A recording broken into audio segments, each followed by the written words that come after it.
This topic is heavy, it's unsettling, it offers no comfortable answers, but it confronts everything you've believed so far.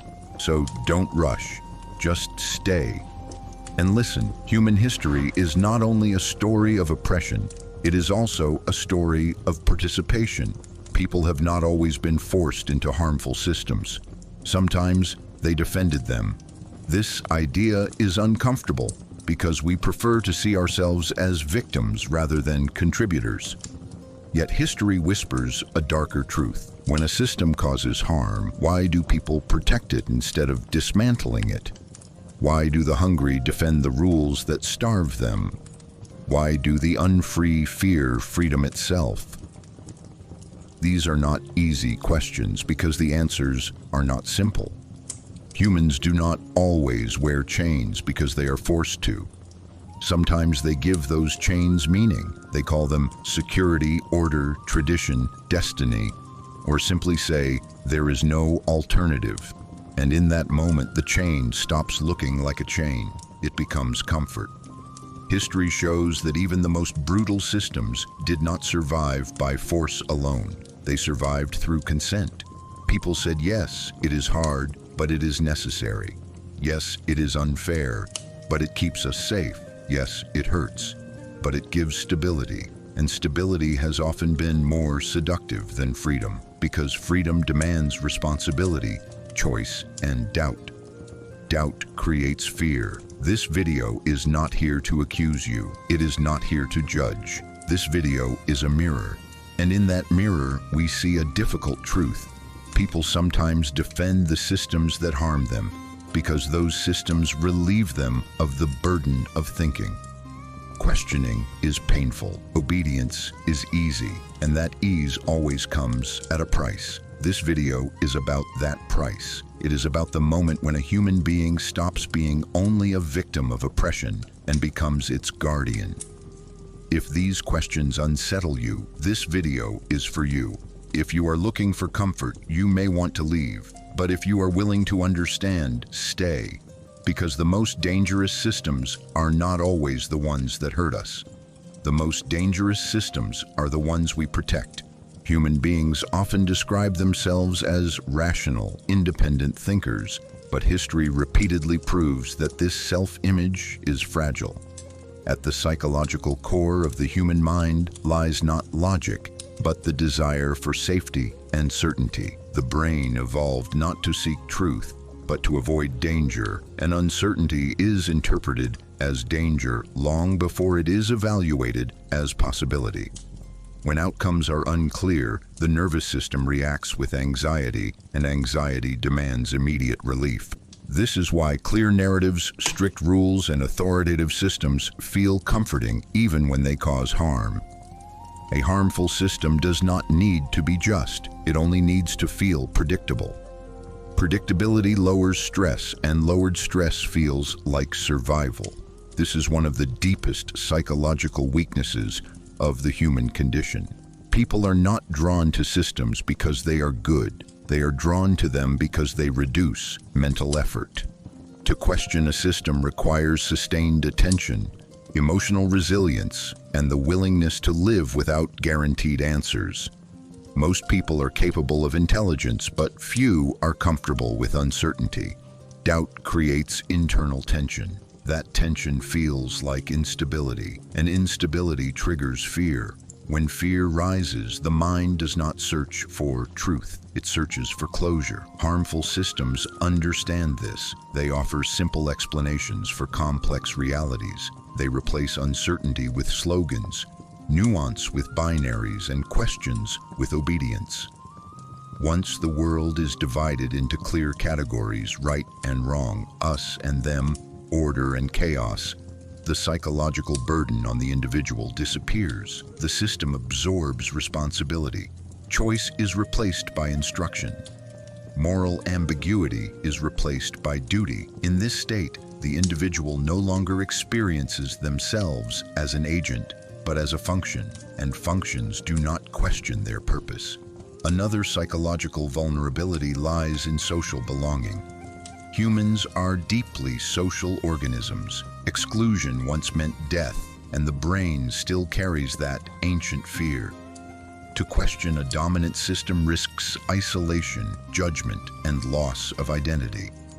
So the mind often chooses belonging over truth. Defending the system becomes a way to defend one's place within the group. Cognitive dissonance strengthens this attachment. When people suffer under a system they support, the mind faces a painful contradiction. To resolve it, most do not abandon the system, they justify it. Suffering is reframed as necessary. Sacrifice becomes virtue, pain becomes proof of loyalty. In this way, the system no longer appears as an external force. It becomes part of the self. Attacking it would feel like self-destruction. This is why psychological weakness should not be confused with stupidity. It is not ignorance that binds people to harmful systems. It is fear, exhaustion, and the longing for mental rest. Obedience offers relief from decision-making. Relief feels like peace, and peace is seductive even when it is built on quiet harm. The human mind often prefers a false sense of control to the responsibility of freedom. And until this weakness is recognized, systems that exploit it will continue to thrive, not through violence alone, but through the silent cooperation of those they harm. Are you defending a system because it is right or because it feels familiar? If this system disappeared tomorrow, would you feel free or would you feel lost? Do you believe what you believe because you questioned it or because it was given to you early? When was the last time you doubted something that made you feel safe? If uncertainty scares you, is it really truth you are searching for? Would you rather live with a painful truth or a comforting explanation? Are you obeying because you agree or because disobedience feels exhausting? If questioning costs you belonging, would you still question? Is your loyalty a choice or a psychological reflex? When suffering is explained as necessary, do you feel meaning or relief from thinking? If this system truly served you, would it need your constant defense? Are your beliefs protecting you or protecting the structure around you? At what point does stability become a cage? If freedom demands responsibility, are you willing to pay that price? And finally, if this system harms you, why does defending it feel safer than imagining life without it? Fear is one of the most powerful forces shaping human behavior because it does not ask for permission. It reacts. The human mind evolved to prioritize survival over truth and safety over meaning. When fear enters the picture, reason quietly steps aside. What matters is not what is right, but what feels stable. This is where harmful systems gain their strength. They do not present themselves as good. They present themselves as necessary. They tell people that without them, there would be chaos, violence, collapse. They frame fear as protection and control as care. In this psychological environment, security becomes more valuable than freedom, even when that security is artificial. False stability is especially seductive because it mimics peace. It offers routines, rules, and predictability. It tells people where they belong and what is expected of them. This removes the burden of constant decision-making, and the human mind loves relief. Any system that promises to reduce fear instantly gains legitimacy, even if it is the source of that fear itself. This is the paradox of control. The system creates anxiety and then sells protection from it. People accept restrictions not because they are convinced, but because they are afraid of what might happen without them. Unknown futures feel more dangerous than known suffering, so individuals cling to familiar pain rather than risk unfamiliar freedom. The idea of collapse is terrifying, so even deeply flawed systems are defended as lesser evils.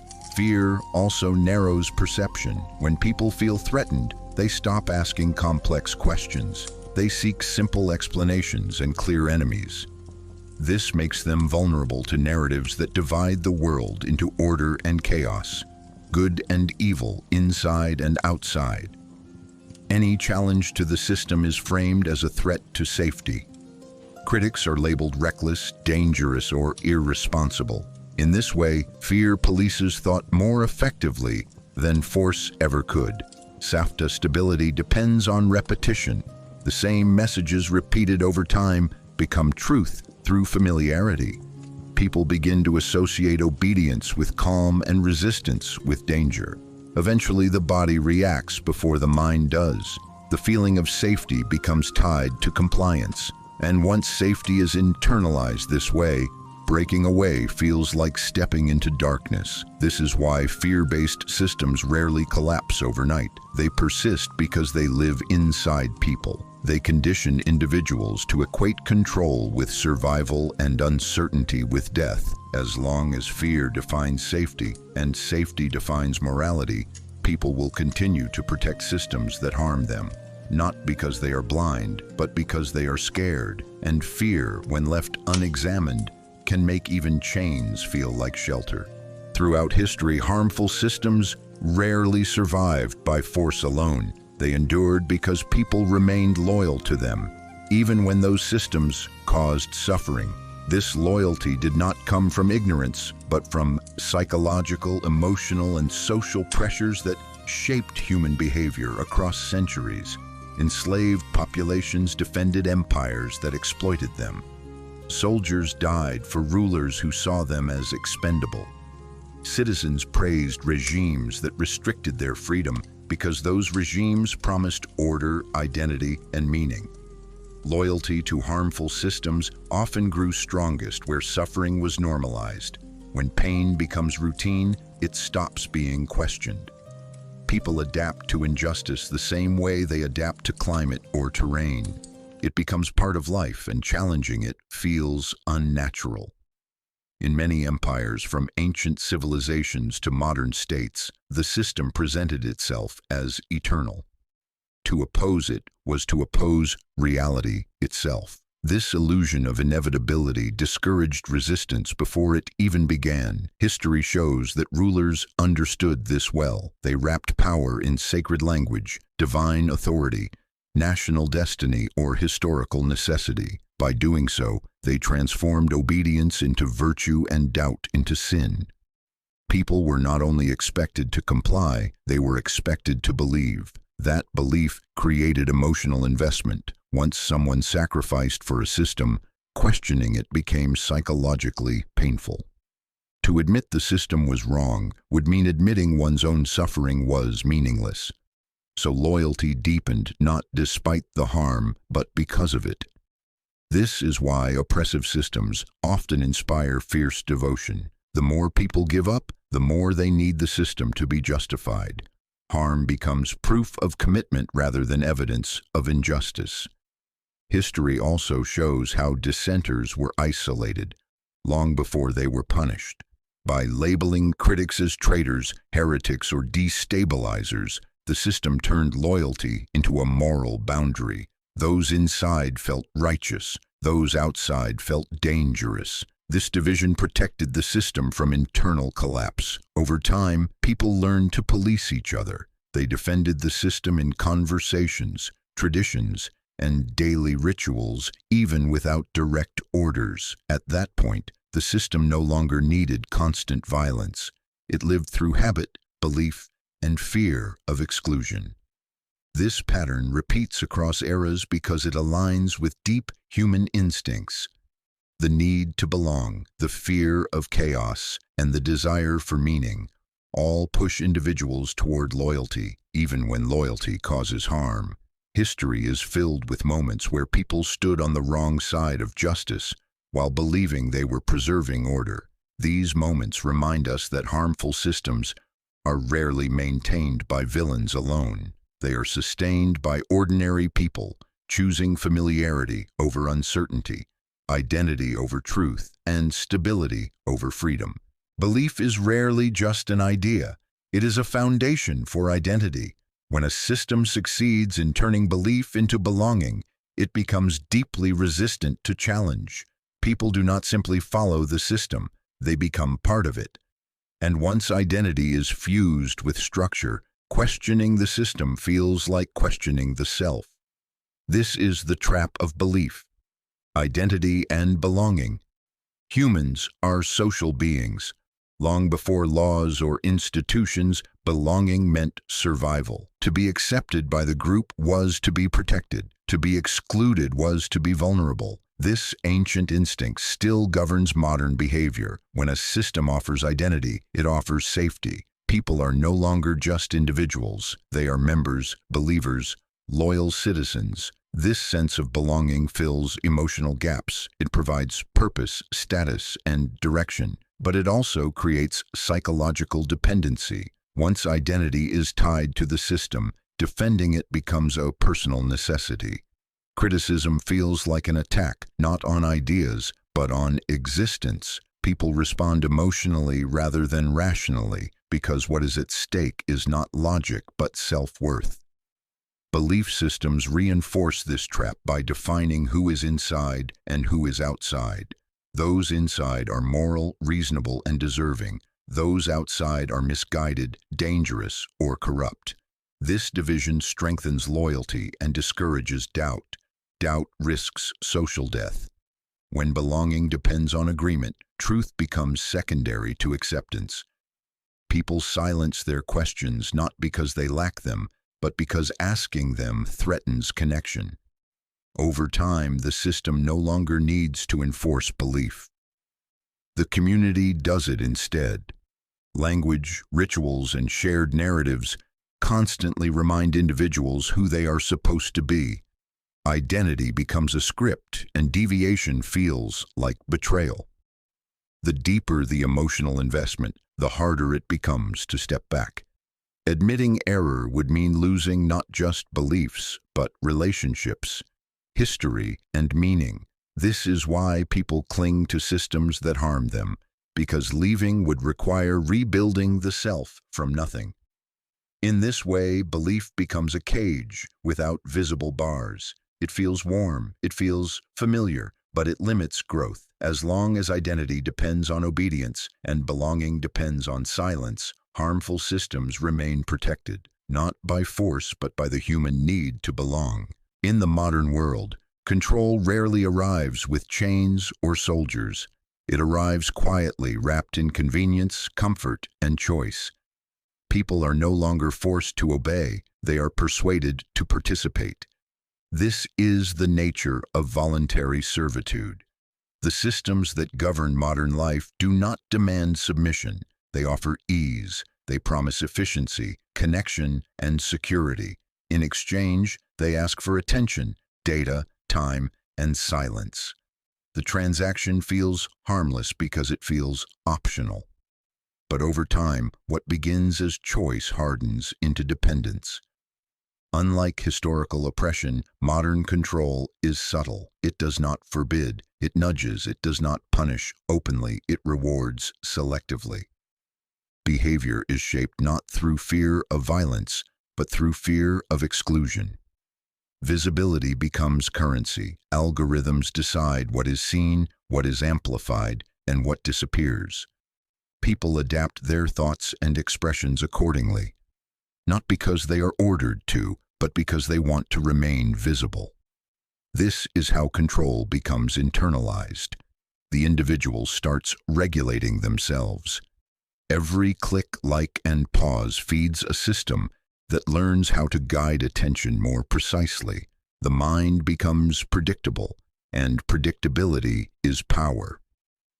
In this environment, freedom is redefined, not as the ability to choose differently, but as the ability to choose within approved boundaries.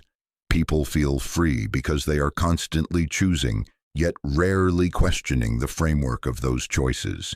The illusion of autonomy is maintained through personalization. Everything feels tailored, yet everyone is guided in similar directions. This creates the paradox of modern servitude. People participate willingly in systems that exhaust them, shape their desires, and narrow their thinking. Work becomes identity, busy becomes virtue. Constant stimulation replaces reflection. Silence feels uncomfortable because silence breaks the spell. Voluntary servitude thrives because it does not feel like oppression. It feels like normal life. To resist it requires awareness, restraint, and the courage to step away. But stepping away means losing access, status, and belonging. So most people stay, they scroll, they comply, they adapt, and in doing so, they protect a system that does not need to dominate by force because it is carried forward by consent. The modern world does not imprison bodies, it occupies minds, and as long as control feels comfortable, chains remain invisible. Obedience offers comfort because it removes burden, the burden of thinking, the burden of choosing, the burden of responsibility. When a system tells people what is right, what is wrong, and what is expected, the mind relaxes. Decision-making is exhausting. Uncertainty drains energy. Obedience simplifies existence by outsourcing judgment to authority. In this way, submission is not always experienced as loss, it is experienced as relief. The individual no longer has to wrestle with moral ambiguity or personal doubt. They follow, they comply, and compliance brings psychological rest. This comfort is especially powerful in times of fear or instability. When the world feels unpredictable, obedience promises structure. Rules feel like shelter, hierarchy feels like order. Even when the rules are harmful, they provide predictability, and predictability calms the nervous system. People begin to associate obedience with safety and disobedience with danger. Not necessarily physical danger, but social and psychological risk. To disobey is to stand alone. To obey is to belong. This association trains the mind to seek comfort over truth. Obedience also protects the ego. When outcomes are bad, the obedient individual can say they were only following instructions. Responsibility dissolves into procedure. Guilt is softened by duty. This is why harmful actions are often carried out by ordinary people who do not see themselves as cruel. They are not acting out of malice, but out of submission. Obedience creates distance between action and conscience. The system becomes the moral actor. The individual becomes a tool, and tools do not feel shame for how they are used. Over time, this dynamic reshapes identity. People begin to define themselves by their role rather than their values. They are good workers, good citizens, good believers, because goodness is measured by compliance. Once obedience is rewarded with approval, status, or security, it becomes self-reinforcing. Resistance, by contrast, feels uncomfortable. It brings anxiety, conflict, and isolation. So even when people sense that something is wrong, they suppress that feeling for the sake of inner peace. This is the quiet power of obedience. It does not need to threaten. It seduces. It promises calm in exchange for silence. And silence feels easier than confrontation. The comfort of obedience is dangerous because it feels harmless. It feels like rest. But beneath that rest is surrender, not just of action, but of awareness. When obedience becomes a habit, freedom begins to feel burdensome. Choice feels heavy. Independent thought feels risky. In this state, people do not need to be controlled. They control themselves. They adjust their behavior to fit expectations. They avoid questions that disturb their sense of calm, and they defend the system not because they believe in it deeply, but because obedience has become the source of their psychological comfort. This is how systems endure, not through constant force, but through the human desire to feel safe, to feel accepted, and to feel relieved from the weight of thinking for oneself. Awareness is not a gift without consequences. It comes with a cost that many people are unwilling to pay. To become aware is to lose innocence, comfort, and simplicity. Once you begin to see how systems operate, you can no longer unsee them. The world stops feeling neutral. Every rule, every norm, every expectation begins to carry weight. This constant perception is exhausting because awareness demands engagement. It demands that you notice contradictions, question assumptions, and live with unresolved tension. Unaware people rest more easily. They accept explanations without friction. They sleep inside narratives that protect them from discomfort. The aware mind does not rest so easily. It carries questions into silence. It feels the strain of seeing what others ignore. This creates isolation. When you see beyond a system, you often find yourself alone among those who still believe. Awareness separates. It marks you as different, critical, or dangerous. Not because you are aggressive, but because you disrupt shared illusions. Shared illusions are social glue, and those who threaten them risk exclusion. This is one of the heaviest costs of awareness. Loss of belonging. Furthermore, awareness removes the comfort of moral outsourcing. You can no longer say you did not know. You can no longer hide behind procedure or tradition. Responsibility becomes personal. Every choice feels heavier because it is fully owned. This weight leads many people to retreat back into ignorance, not because they are incapable of understanding, but because they are tired. Awareness also brings grief. You begin to mourn what you once believed. You grieve lost trust, lost certainty, and sometimes lost relationships. The world becomes more complex and less forgiving, yet despite its cost, awareness offers something obedience never can. It offers agency, the ability to choose consciously rather than reactively. It allows for integrity instead of comfort. And although awareness is painful, it is also liberating in a deeper sense. Not because it makes life easier, but because it makes life honest. The cost of awareness is high. It demands courage, endurance, and solitude. But without paying that cost, freedom remains an illusion, and systems that harm will continue to feel normal. The question is not whether awareness hurts. The question is whether the comfort of ignorance is worth the price of surrendering one's inner freedom. Rebellion often feels immoral, not because it is inherently wrong, but because morality itself is shaped by the systems it threatens. From early childhood, people learn that goodness is associated with obedience, politeness, and respect for authority. Rules are framed as protection, and breaking them is framed as danger. This conditioning runs deep. By the time someone considers rebellion, their sense of right and wrong has already been trained to associate order with virtue and disruption with harm. As a result, challenging a system triggers guilt before it triggers reason. The emotional response comes first, logic follows later. Harmful systems reinforce this by moralizing compliance. They present loyalty as responsibility and dissent as selfishness. Rebels are described as reckless, troublemakers, or enemies of stability. This framing makes rebellion feel like an attack on the community rather than a challenge to injustice. People fear that questioning the system will harm others, even when the system itself is causing harm. Morality becomes collective rather than reflective. What feels moral is what preserves cohesion, not what reveals truth. Another reason rebellion feels immoral is because it threatens identity. When someone rebels, they step outside shared values and narratives. This creates discomfort not only for the rebel, but for everyone watching. It forces others to confront doubts they would rather suppress.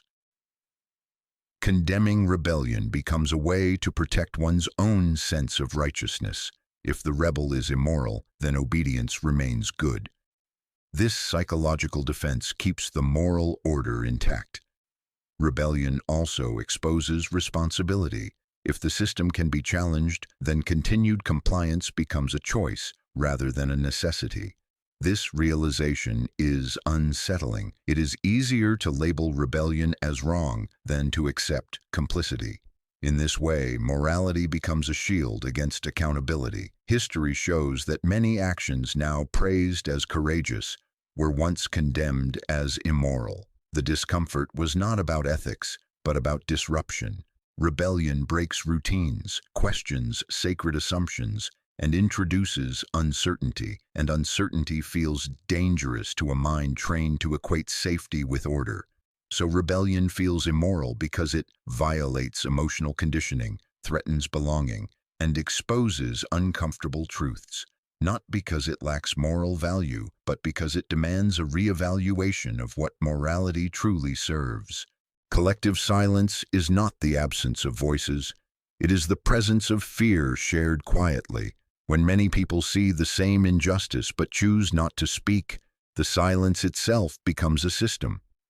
No one orders it, no one enforces it openly, yet it holds with remarkable strength. Each individual waits for someone else to speak first, and as everyone waits, the silence deepens. This is how harm becomes normalized, not through agreement but through hesitation. People convince themselves that if something were truly wrong, someone would say something. The absence of protest is mistaken for consent, and the system benefits from this illusion. Collective silence protects power by dissolving responsibility. When no single person feels accountable, everyone feels innocent. Each individual tells themselves their voice would not matter, that speaking would change nothing, that it is safer to stay quiet. This logic feels rational, but multiplied across a population, it becomes devastating. Silence spreads socially. It is learned by observation. When people see others remain quiet, they interpret it as wisdom, prudence, or acceptance. Speaking out begins to feel inappropriate, dramatic, or disruptive. The one who breaks the silence risks standing alone, and loneliness is a powerful deterrent, so silence becomes cooperation without intention. Harm continues not because people support it, but because they do not interrupt it. Over time, collective silence reshapes perception. What was once shocking becomes ordinary. What was once unacceptable becomes routine. Language adapts. Euphemisms replace truths. Suffering is softened by abstraction. The emotional impact fades, and once emotion fades, action rarely follows. This is why collective silence is more effective than censorship. Censorship fights resistance. Silence prevents it from forming at all. It trains people to internalize limits, to censor themselves before speaking, and eventually, people stop noticing the injustice altogether. Not because it disappeared, but because attention moved away. Collective silence is comfortable. It avoids conflict. It preserves social harmony on the surface. But beneath that calm lies complicity. History remembers moments when silence was louder than violence because it allowed violence to persist unnoticed.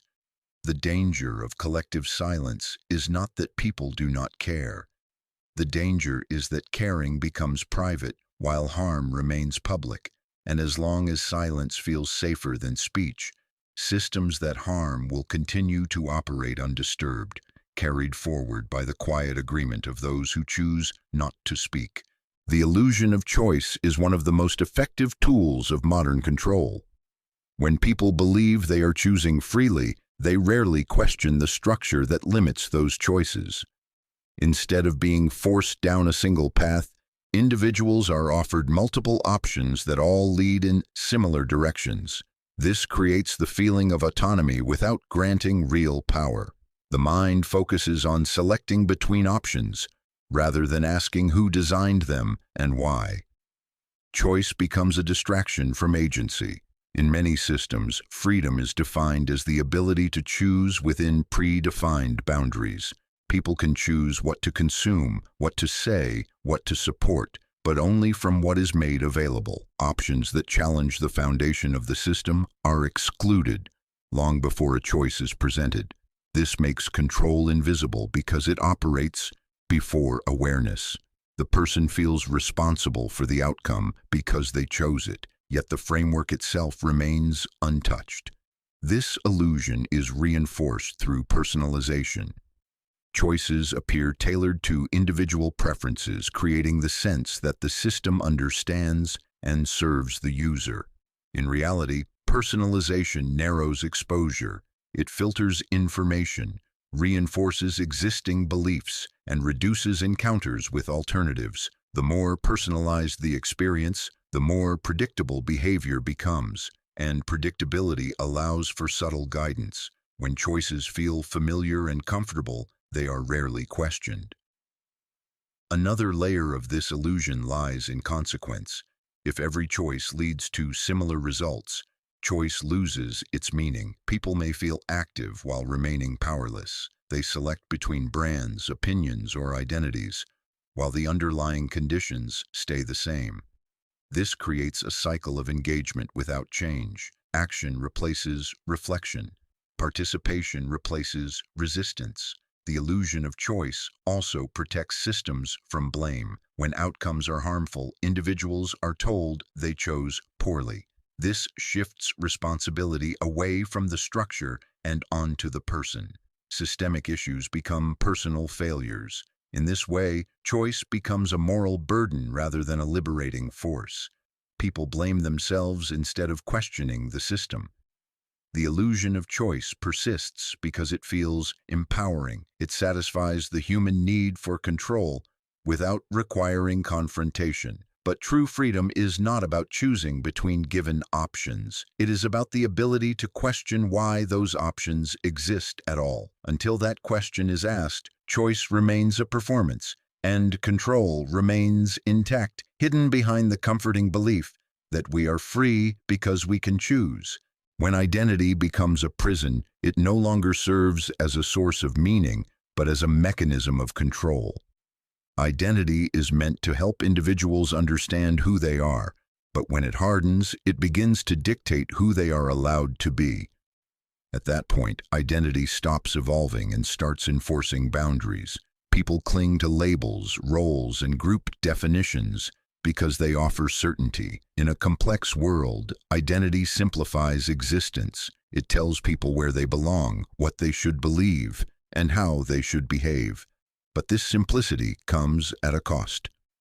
Once a person defines themselves primarily through a fixed identity, change feels like betrayal. Questioning beliefs feels like self-erasure. Growth feels dangerous because it threatens coherence. The system benefits from this rigidity. When identity aligns with ideology, profession, nation, or belief system, loyalty becomes automatic. Defending the system feels like defending the self. Criticism is no longer evaluated intellectually. It is experienced emotionally as an attack on dignity and worth. This emotional fusion makes dialogue nearly impossible because disagreement feels like violence. In this state, identity restricts perception. People selectively notice information that confirms who they think they are and ignore anything that challenges it. The mind becomes a guard protecting a narrative rather than a tool for understanding. Reinforcement comes from the group. Shared language, rituals, and values reward conformity and punish deviation. Subtle signals indicate what is acceptable to think and say. Over time, self-censorship replaces external control. The individual internalizes the rules of the identity prison. They no longer need to be reminded. They feel discomfort at the thought of stepping outside the role. When identity becomes a prison, freedom is reframed as threat. To leave the identity would mean losing community, status, and meaning. It would mean facing uncertainty alone. So people remain loyal even when the identity harms them, limits them, or contradicts their lived experience. The prison does not feel like a cage. It feels like home. This is why identity-based systems endure. They do not rely on force, they rely on attachment. As long as people believe they are their identity and not more than it, they will defend the walls that confine them. And the tragedy is not that identity exists, but that it is mistaken for the entirety of the self. When that happens, the path to freedom is not blocked by locks, but by fear of losing who one believes they are. Shame is one of the most effective instruments of social control because it works from the inside. Unlike fear, which threatens from the outside, shame reshapes how individuals see themselves. When shame is activated, people do not feel that they have done something wrong. They feel that they are something wrong. This distinction is crucial. Behavior can be changed through rules, but identity can be shaped through shame. Social systems understand this deeply. They embed expectations into norms, and when those norms are violated, shame enforces compliance without the need for punishment. People internalize the gaze of others. They imagine judgment even in silence. This imagined judgment becomes a constant regulator of behavior. Shame thrives in visibility. When societies establish standards of normality, success, morality, or loyalty, any deviation becomes a risk to social standing. People learn quickly which thoughts, questions, or behaviors lead to ridicule or exclusion. As a result, they begin to censor themselves. The most powerful aspect of shame is that it recruits the individual into their own surveillance. No authority needs to intervene. The person corrects themselves before conflict arises. This self-policing creates obedience that feels voluntary because it is experienced as personal responsibility rather than external pressure. Shame also binds groups together by creating insiders and outsiders. Those who conform feel morally superior. Those who do not are labeled irresponsible, immature, or dangerous. This moral framing disguises control as ethics. People believe they are enforcing values when in reality they are enforcing boundaries. Shame makes resistance psychologically costly. To challenge the system is not just to risk punishment, but to risk humiliation. The fear of being seen as foolish, ungrateful, or immoral silences dissent more effectively than threats ever could. Over time, shame reshapes identity. People align themselves with approved narratives to avoid inner discomfort. They adopt language, opinions, and attitudes, not because they are convinced, but because deviation feels unbearable. This is how shame stabilizes harmful systems. It turns social pressure into self-discipline. And because shame feels personal, its political function often goes unnoticed. As long as individuals blame themselves for not fitting in, rather than questioning the norms themselves, systems remain protected. Shame does not need force. It needs agreement, and once shame is internalized, control becomes invisible, operating quietly through the desire to be accepted and the fear of being cast out. Education is often presented as a path to knowledge, freedom, and critical thinking, but in many systems it functions primarily as conditioning rather than enlightenment. From an early age, education teaches not only what to think, but how to think, and more importantly, when not to question. Children learn schedules, authority, assessment, and obedience long before they learn understanding. Success is measured through compliance with predefined standards, not through depth of insight or originality of thought. This trains the mind to associate correctness with approval and curiosity with risk. Questions that fit the framework are rewarded. Questions that challenge it are discouraged, ignored, or subtly punished. Over time, this shapes behavior. The goal shifts from learning to performing well within the system. Education becomes a rehearsal for participation in larger structures, workplaces, institutions, and social hierarchies, where conformity is often valued over reflection. Conditioning works best when it feels neutral. Students are told they are being prepared for the real world, but the world they are prepared for is rarely questioned. The assumptions embedded in curricula, what matters, what is normal, what is possible, are absorbed unconsciously. This creates limits on imagination before awareness even develops. People graduate knowing how to follow procedures, meet expectations, and avoid mistakes, but often lacking the confidence to challenge foundational ideas. Another layer of conditioning lies in competition. Grades, rankings, and comparisons teach individuals to measure their worth externally. Learning becomes transactional. Knowledge is pursued for reward, not understanding. This reinforces obedience because authority controls evaluation. When approval determines opportunity, questioning becomes a liability. Education also conditions time and attention, the rhythm of bells, deadlines, and standardized pacing trains individuals to accept externally imposed structures as natural. This normalization of control carries into adulthood, making rigid systems feel familiar rather than restrictive. By the time people encounter harmful systems later in life, they have already internalized the habits required to function within them silently. This does not mean education is inherently oppressive, but it means that when education prioritizes adaptation over awareness, it serves power more than truth. Conditioning is effective because it is gradual and disguised as preparation. The result is a population skilled at functioning within systems, but hesitant to imagine life beyond them, until education encourages not just answers, but genuine questioning, and not just success, but conscious understanding. It will continue to shape individuals who are well-trained, well-adjusted, and quietly unfree. Questioning is often presented as a virtue in theory, but punished in practice. When a system feels threatened by inquiry, it rarely responds with open repression. Instead, it shifts the tone.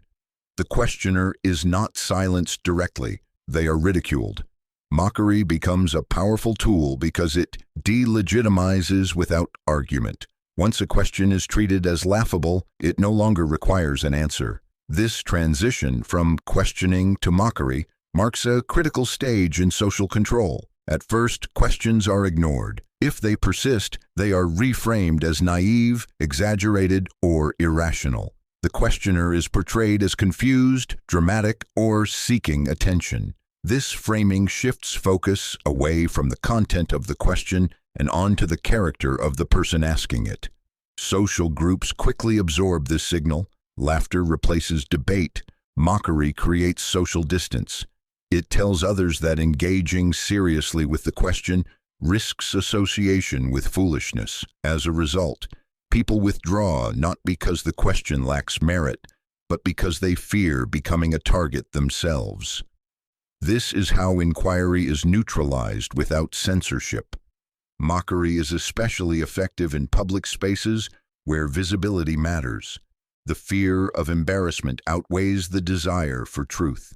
People learn to self-edit, to soften their doubts, or to remain silent altogether. Over time, questioning itself becomes stigmatized. Only approved forms of critique are allowed, those that do not challenge the foundation of the system.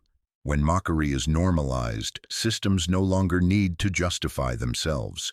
They rely on social cues to enforce boundaries. Those who comply are rewarded with belonging. Those who question are isolated through humor. This process reshapes culture. Curiosity gives way to conformity, and seriousness is replaced by surface-level discourse. The system remains unexamined, not because it is strong, but because questioning it has been made socially uncomfortable. In this environment, the most effective form of control is not fear of punishment, but fear of ridicule. And when mockery replaces discussion, truth quietly exits the conversation, leaving only what is safe to laugh at. Human beings have a deep psychological need for their pain to mean something.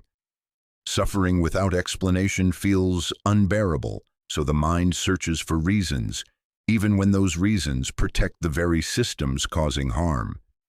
This is the foundation of how suffering becomes justified. When people endure hardship under a system, they cannot easily escape. Accepting that the system is unjust would create intolerable internal conflict. To resolve this tension, the mind reframes suffering as necessary, deserved, or purposeful. Pain is transformed into sacrifice. Sacrifice becomes virtue. This psychological shift allows individuals to preserve a sense of dignity while remaining within harmful structures. Justifying suffering reduces cognitive dissonance. If the pain is meaningful, then endurance is noble rather than tragic. This reframing protects the self from despair, but it also protects the system from scrutiny. Over time, people begin to defend the conditions that harm them. because admitting those conditions are wrong would invalidate their past endurance. The longer someone suffers, the stronger the need to believe the suffering was not in vain. This is why systems that demand sacrifice often inspire loyalty. They offer narratives that glorify endurance, discipline, and resilience. People internalize these stories and measure their worth by how much they can tolerate. Complaint becomes weakness. Questioning becomes ingratitude. In this way, suffering is moralized rather than addressed. Another layer of this psychology lies in comparison. When suffering is widespread, individual pain feels normalized. People tell themselves others have it worse. This minimizes urgency and reinforces acceptance. The system benefits from this competition of pain because it fragments solidarity. Justifying suffering also shifts focus from causes to character. If someone struggles, it is framed as a personal failure rather than a structural issue. This isolates individuals and prevents collective awareness. The psychological burden is carried privately while the system remains untouched. In the end, justifying suffering offers emotional survival at the cost of freedom. It soothes the mind by providing meaning, but it prevents change by disguising harm as necessity. As long as suffering is explained rather than questioned, systems that cause it remain morally intact. And the most tragic outcome is not that people suffer, but that they come to believe they should. When law replaces morality, obedience becomes more important than conscience, and legality begins to stand in for justice. Laws are meant to reflect ethical principles, but when systems grow rigid, the relationship reverses. What is legal is assumed to be right, and what is illegal is assumed to be wrong, regardless of harm. This shift is dangerous because it transfers moral responsibility away from individuals and into abstract rules. People stop asking whether an action is just and ask only whether it is permitted. The law becomes a moral shield, allowing individuals to participate in harmful actions while feeling innocent. They tell themselves they followed the rules, that they did what was required, that responsibility lies elsewhere. In this way, law simplifies ethics. It removes ambiguity, and ambiguity is uncomfortable. When morality is internal, it demands reflection, empathy, and courage. When morality is externalized into law, it demands compliance. This is why systems prefer law over conscience. Laws can be enforced uniformly, morality cannot. History is filled with examples of legal systems that upheld slavery, segregation, discrimination, and violence, while ordinary people participated without seeing themselves as immoral. The law gave permission, and permission felt like absolution. Once legality replaces morality, questioning becomes deviance. Those who resist unjust laws are framed as criminals rather than moral agents. The focus shifts from harm to order, from suffering to stability. This inversion protects systems by redefining wrongdoing as disobedience rather than injustice. People begin to fear breaking rules more than causing harm because the consequences are clearer. The punishment for illegality is immediate. The consequences of immorality are abstract. When law becomes the primary moral reference point, ethical reasoning atrophies. People lose the habit of asking whether something should be done. They ask only whether it can be done. This creates societies that function efficiently while causing quiet damage, where cruelty can be organized, bureaucratized, and justified through procedure. The most dangerous aspect of this shift is not that laws exist, but that they are mistaken for ethics. When morality is reduced to compliance, systems gain immense power because they no longer need to convince, they only need to legislate. And as long as people equate legality with goodness, harm can persist indefinitely, hidden behind the comforting certainty of rules. What is unacceptable rarely becomes normal overnight. It enters slowly through repetition, justification, and gradual adjustment. At first, it shocks, then it unsettles, and eventually it blends into the background of everyday life. This is how harmful systems survive. They do not demand acceptance all at once. They introduce small compromises, minor exceptions, temporary measures. Each step feels tolerable in isolation, but together they redraw the boundaries of what is considered normal. People adapt faster than they realize. The human mind is remarkably flexible when it comes to survival. Once something becomes routine, it stops triggering emotional alarm. What once felt wrong begins to feel inevitable. Language plays a crucial role in this process. Unacceptable actions are renamed. They are softened through euphemisms and technical terms. Harm becomes policy. Control becomes security. Exclusion becomes regulation. By changing the words, the emotional weight is reduced. People no longer react to the reality, they react to the label. This linguistic distance allows individuals to participate without fully confronting the consequences. Normalization is reinforced by comparison. When worse scenarios are constantly invoked, current harm appears reasonable. People are told it could be worse, that this is the lesser evil, that sacrifices are necessary. This framing shifts attention away from what should be questioned and toward what should be endured. As long as something is not the worst imaginable, it becomes acceptable enough. Social reinforcement completes the process. When others accept the unacceptable, it feels safer to follow than to resist. Deviation stands out more than conformity, so people adjust their moral compass to align with the group. What is normalized is no longer debated, it is assumed, and once assumption replaces reflection, change becomes difficult. The most dangerous aspect of normalization is that it numbs moral sensitivity.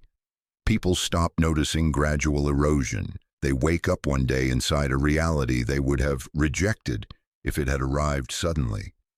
Harm persists not because people agree with it, but because they have learned to live around it. Normalizing the unacceptable is not an act of cruelty, it is an act of adaptation, and adaptation, when left unexamined, can turn almost anything into normal life. As long as harm arrives quietly and consistently, it can become invisible, and invisible harm is the easiest to protect. The myth of "there is no alternative" is one of the most powerful narratives used to protect harmful systems. It does not argue that the system is good, it argues that it is inevitable. This distinction matters because inevitability shuts down imagination more effectively than force ever could. When people are told there is no alternative, they stop evaluating, they stop comparing, they stop dreaming. The system no longer has to justify itself. It only has to present itself as reality. This myth works by framing the present arrangement as natural, unchangeable, or the final stage of progress. Any suggestion of a different way is dismissed as naive, utopian, or dangerous. The past is rewritten to show that every attempt at change failed. The future is painted as chaos if the system is questioned. In this way, possibility itself becomes threatening. When no alternative is imaginable, obedience feels rational. Resistance feels irresponsible. People are not convinced. They are cornered. The myth also shifts responsibility. If there is no alternative, then suffering is unfortunate but unavoidable. Pain becomes a fact of life rather than a consequence of choices. This removes moral urgency and replaces it with resignation. People learn to adapt instead of challenge. They invest energy in coping strategies rather than transformation. The system benefits from this exhaustion because tired minds rarely rebel. Another layer of this myth is comparison. Alternatives are not examined honestly, they are caricatured. Extremes are presented as the only other options. This false binary traps thought between acceptance and fear. By narrowing the field of imagination, the system controls not only action but thought itself. Over time, the myth becomes internalized. People repeat it even when no authority demands it. They police each other's hopes. They mock those who imagine change. They call realism what is often just learned helplessness. This is how the myth sustains itself. It does not need enforcement. It lives in language, habits, and expectations. The danger of "there is no alternative" is not that it is persuasive, but that it feels obvious. Once accepted, it turns the present into a prison without walls. As long as people believe there is no other way, any way will be tolerated. And the most radical act in such a system is not rebellion but imagination, because the moment an alternative is truly envisioned, the myth collapses, and with it, the quiet power of inevitability. Language is one of the most subtle and powerful tools through which authority protects itself, because it shapes how reality is perceived before it is judged. Power rarely relies on silence alone. It relies on controlled meaning. By defining words, framing events, and limiting acceptable expressions, systems influence what people notice, what they ignore, and how they feel about both. When language is managed, power no longer needs to argue, it only needs to name. Through language, harm is softened. Actions that would provoke outrage are rebranded with neutral or technical terms. Violence becomes enforcement. Exploitation becomes efficiency. Surveillance becomes safety. By stripping emotional weight from words, language creates distance between action and consequence. People react less because the language feels clean, official, and impersonal. This abstraction allows individuals to participate in harmful processes without fully confronting their impact. Language also protects power by narrowing thought. The words available to describe an experience shape how that experience is understood. If there is no widely accepted language for injustice, people struggle to articulate it. Discomfort remains vague. Unease feels personal rather than systemic. Without language to name a problem, resistance remains fragmented. Power thrives in this ambiguity. Another function of language is normalization. When certain phrases are repeated consistently, they become background noise. The mind stops questioning them. Terms like necessary measures, public interest, or national security are rarely examined, yet they justify immense control. These phrases operate as linguistic shields. They end discussion before it begins. Challenging them feels unreasonable because the language itself frames opposition as irresponsible. Language also establishes moral boundaries. Who is described as normal, productive, or deserving, and who is labeled as deviant, ungrateful, or dangerous is rarely accidental. These labels shape empathy. They determine whose suffering matters and whose can be ignored. Once a group is linguistically reduced to a category, it becomes easier to dismiss their humanity. In this way, language organizes moral attention. Power further protects itself by controlling tone. Certain ways of speaking are considered serious, respectable, and legitimate. Others are dismissed as emotional, extreme, or unprofessional. This tone policing ensures that only system-compatible criticism is heard. Any challenge that disrupts the accepted style is discredited before its content is addressed. Over time, people internalize these linguistic limits. They adjust how they speak, what they say, and what they leave unsaid. They censor themselves not because they are forbidden, but because they have learned what sounds acceptable. This is how language becomes invisible control. It does not force silence, it teaches restraint. As long as power controls the words used to describe reality, it controls reality's meaning. And when meaning is controlled, obedience follows quietly, disguised as understanding. When survival becomes ideology, existence is reduced to endurance rather than meaning. What begins as a natural instinct to stay alive is transformed into a moral framework that justifies almost anything. Once survival is elevated above all other values, questions of justice, freedom, and dignity are pushed aside. People are told that as long as they are surviving, the system must be working. This logic is powerful because it appeals to fear. Survival feels urgent, it feels unquestionable. But when survival becomes the highest good, it becomes a tool of control. Systems frame their demands as necessities. They claim sacrifice is required, that suffering is unavoidable, that resistance risks collapse. In this environment, any critique is dismissed as dangerous idealism. People are taught that questioning the system threatens survival itself. So obedience becomes moral and dissent becomes reckless. Survival ideology narrows imagination. It reduces human potential to basic continuation rather than fulfillment. People stop asking how they want to live and focus only on how to endure. The future shrinks into short-term stability. Long-term harm is tolerated because immediate survival dominates concern. This creates populations willing to accept exploitation, inequality, and control. As long as life continues in some form, the system benefits because it never has to promise flourishing, only persistence. When survival becomes ideology, responsibility shifts away from those in power. If people are alive, the system is declared successful. Any suffering is reframed as the price of existence rather than the result of choices.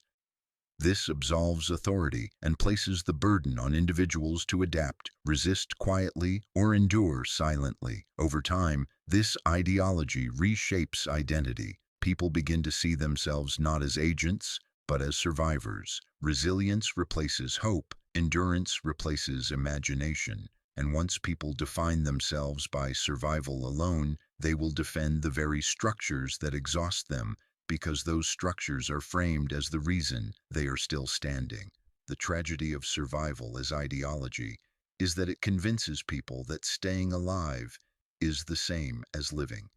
And as long as that belief holds, power can demand almost anything, as long as it allows people to continue breathing within the limits it sets. Obedience feels comfortable because it removes weight from the mind. The weight of choice, the weight of responsibility, the weight of uncertainty. When a system clearly defines what is allowed, what is forbidden, and what is expected, life becomes simpler. Decisions no longer feel personal, they feel procedural. This shift brings relief.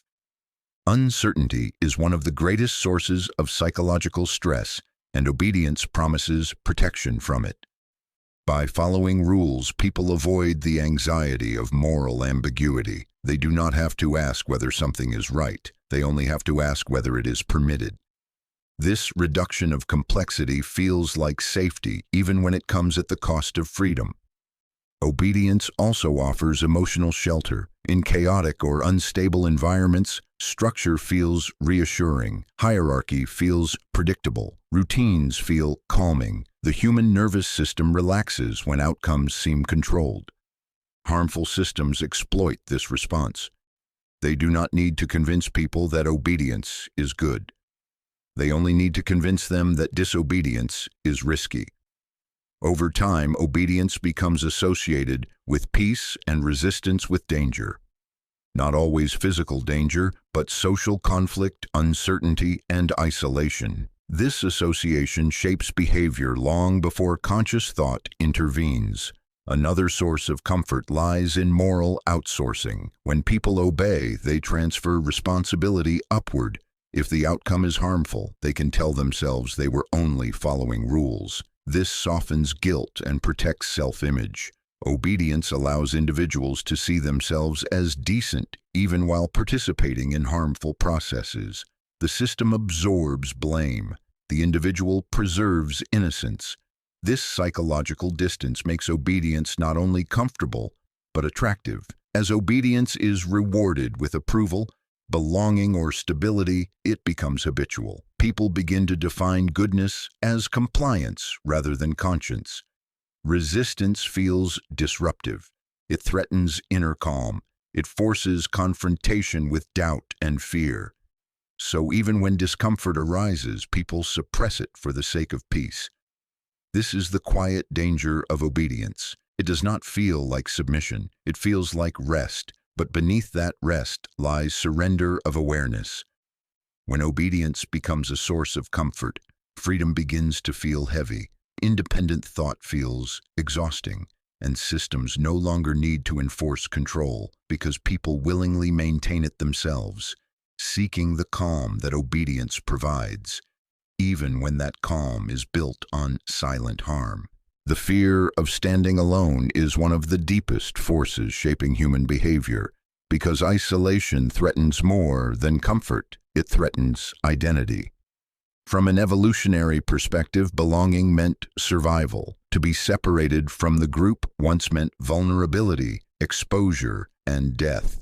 That ancient fear still echoes in modern minds, even when physical survival is no longer at stake. When a person considers questioning a dominant system, what they often feel first is not anger or courage, but the quiet terror of being alone. To stand apart is to risk losing recognition, validation, and shared reality. Groups provide mirrors. They tell individuals who they are, what is normal, and what is acceptable. When someone steps outside that frame, the mirror disappears. The self feels unstable. This is why conformity feels safe. It anchors identity in collective agreement. Standing alone requires facing uncertainty not only about the world, but about oneself. Harmful systems exploit this fear by linking belonging to obedience. Agreement becomes the price of inclusion. Dissent becomes social exile. People are not silenced by force, but by the anticipation of loneliness. They imagine being misunderstood, judged, or dismissed. This imagined isolation is often enough to stop action before it begins. Even when individuals privately disagree, they remain outwardly loyal because solitude feels heavier than injustice. The fear of standing alone also distorts perception. When many people remain silent, it appears as consensus. This false consensus reinforces fear. Each person believes they are the only one who doubts, so they hide their doubt. And because everyone hides, the illusion persists. This is how isolation multiplies itself. The system does not need to suppress opposition. It lets people suppress themselves. Standing alone also demands strength that few are taught to cultivate. It requires internal validation, the ability to tolerate disapproval, and the courage to exist without immediate affirmation. Most social structures do not reward these traits. They reward alignment. So people learn to equate goodness with agreement and morality with numbers. The lone dissenter feels wrong simply because they are alone. This emotional pressure is immense, and yet history shows that change almost always begins in isolation. Before movements form, before voices multiply, there is always someone who stands alone first. The fear is real, but so is its cost. As long as standing alone feels more dangerous than standing for truth, systems that harm will remain protected by crowds of people who disagree quietly but comply together. Conformity is rarely enforced through punishment alone. It is encouraged through reward. Systems understand that people are more easily guided by incentives than by fear. When individuals align with expectations, they are often met with approval, opportunity, and recognition. This reinforcement teaches a powerful lesson. Agreement leads to comfort. Meanwhile, those who resist may not be punished directly, but they are quietly excluded. They miss promotions, visibility, or social acceptance. This contrast trains behavior without the need for overt control. The reward of conformity operates on many levels. At a social level, conforming individuals receive validation. They are seen as reasonable, mature, and responsible. This positive feedback strengthens identity. People begin to associate their sense of worth with how well they fit in. At an institutional level, conformity is rewarded with stability. Secure positions, predictable outcomes, and access to resources are often reserved for those who do not disrupt existing structures. This creates a silent hierarchy where compliance equals success. Over time, conformity becomes aspirational. People do not merely obey, they want to belong to the group that benefits. The system does not have to demand loyalty, it becomes desirable. Conformity also reduces friction. Life feels smoother when one moves with the current rather than against it. This ease is seductive. People convince themselves that alignment is not a compromise, but a rational choice. The rewards feel earned, not conditional. This perception masks the trade-off being made. While conforming brings short-term comfort, it narrows long-term possibility. As people adjust their beliefs and behavior to maintain rewards, they slowly lose the capacity to imagine alternatives. The system remains unchallenged, not because it is flawless, but because challenging it carries hidden costs. When conformity is consistently rewarded and questioning is quietly penalized, people learn what is valued without being told. The most effective control is not coercion, but attraction. By making compliance profitable, power ensures its own stability, carried forward by those who believe they are simply succeeding on their own terms. When people cannot escape a system, defending it often becomes a psychological necessity rather than a conscious choice. Being trapped creates an unbearable tension. If a system is harmful and there is no clear way out, acknowledging that harm fully would mean living in constant despair. To survive emotionally, the mind adapts. It begins to reinterpret the system in less threatening terms. What cannot be changed is reframed as acceptable. What cannot be escaped is reframed as necessary. This is not loyalty, it is self-protection. When escape feels impossible, criticism feels dangerous. Not because it changes reality, but because it deepens suffering. By defending the system, people soften the pain of powerlessness. They convince themselves that things are not as bad as they seem, that the system has benefits, that the alternatives would be worse. This justification restores a sense of control. Even if that control is only mental, defense becomes a coping mechanism. The longer someone remains trapped, the stronger this mechanism grows. Time invested becomes emotional evidence. Admitting the system is unjust would mean admitting years of endurance were wasted. So people double down. They protect the structure that confines them, because dismantling it in thought would collapse their sense of meaning. This is why criticism from outsiders often triggers anger. It threatens the fragile balance that allows survival. The outsider can leave, the insider cannot. So the insider defends, not because they believe deeply, but because belief is less painful than despair. Defending the inescapable also restores dignity. To admit powerlessness feels humiliating. To frame endurance as choice feels empowering. People say they stay because they agree, not because they must. This illusion of agency preserves self-respect, but it also locks them in place. History shows this pattern everywhere. Workers defending exploitative systems, citizens justifying authoritarian rule, individuals rationalizing environments that drain them. The defense is not irrational, it is human. When escape is blocked, alignment feels safer than resistance. And as long as people are forced to adapt rather than choose, systems gain their strongest shield, not fear, but rationalization. The tragedy is that the mind's attempt to survive can end up protecting the very conditions it longs to escape. Fear rarely controls people forever on its own. It is too exhausting. To persist, it must transform into something quieter. This transformation happens when fear becomes habit. At first, behavior is shaped by anxiety. People comply because they are afraid of consequences, punishment, exclusion, instability.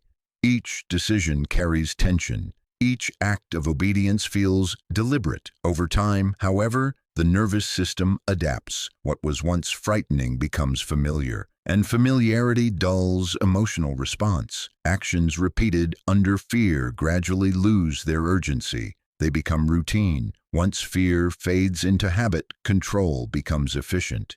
People no longer feel afraid, they feel normal. The system no longer needs to threaten because behavior continues automatically. Habits operate below conscious awareness. They bypass reflection. When obedience becomes habitual, it is no longer questioned. The individual stops remembering why they comply. They only know that this is how things are done. This is the most stable form of control because it does not rely on constant pressure. Fear trains the behavior. Habit maintains it. This shift also changes identity. What begins as survival becomes character. People start describing themselves as practical, realistic, or just doing what everyone does. They confuse adaptation with agreement. The system benefits because resistance now feels strange, even dangerous. Not because of fear, but because it breaks routine. Habit creates comfort.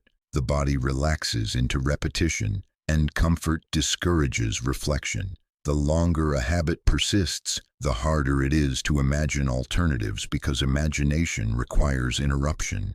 This is why oppressive systems often endure long after the original threat disappears. The fear that created obedience may fade, but the behavior remains. Habits outlive their causes. They continue silently passed down through norms, rituals, and expectations. From fear to habit is the final stage of internalized control. At this point, people are not forced, they are trained, and training is far more durable than fear because it becomes part of everyday life, carried forward without resistance, question, or awareness. Conformity is sustained less by threat than by reward. Systems quickly learn that approval, access, and recognition guide behavior more effectively than punishment. When people align with expectations, they are met with subtle benefits. Acceptance, visibility, opportunity. These rewards feel natural, even deserved, so the exchange goes unnoticed. Agreement appears to lead to progress, while deviation quietly stalls advancement. This contrast teaches behavior without explicit rules. At a social level, conformity is rewarded with belonging. People who fit the dominant narrative are seen as reasonable, stable, and mature. This validation feeds identity. Individuals begin to equate being accepted with being right. At an institutional level, conformity is rewarded with security. Predictable careers, steady income, and protected status are more accessible to those who do not challenge the structure. The system does not need to silence critics aggressively. It simply advances others instead. Over time, conformity becomes aspirational. People don't just obey, they aim to align. The rewards make compliance feel like success rather than compromise. This reframing is powerful. It masks the cost of conformity by presenting it as common sense. The ease of moving with the system feels efficient, responsible, and practical. Resistance, by contrast, appears risky and unnecessary. When rewards accumulate, they also create dependence. People invest their identity in what the system gives them. To question the system would threaten not only comfort, but status and self-worth. So they defend it, not out of belief, but out of self-preservation. The most effective reward of conformity is psychological. The relief of not standing out, not struggling alone, not risking loss. By making alignment profitable, power secures loyalty without coercion. In such an environment, control feels voluntary because people believe they are simply choosing what works best for them, while the system quietly ensures that only one choice truly pays. Fear often survives by disguising itself as common sense.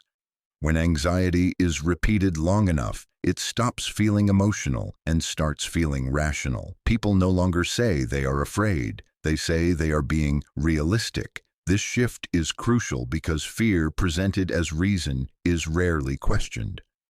Harmful systems rely on this transformation. They frame caution as wisdom, hesitation as maturity, and obedience as practicality. What begins as fear of loss, conflict, or instability is gradually reframed as logical restraint. Statements like, "That's just how the world works," or "You have to be realistic," sound neutral, but often carry unexamined anxiety beneath them. When fear wears the language of common sense, it becomes socially acceptable.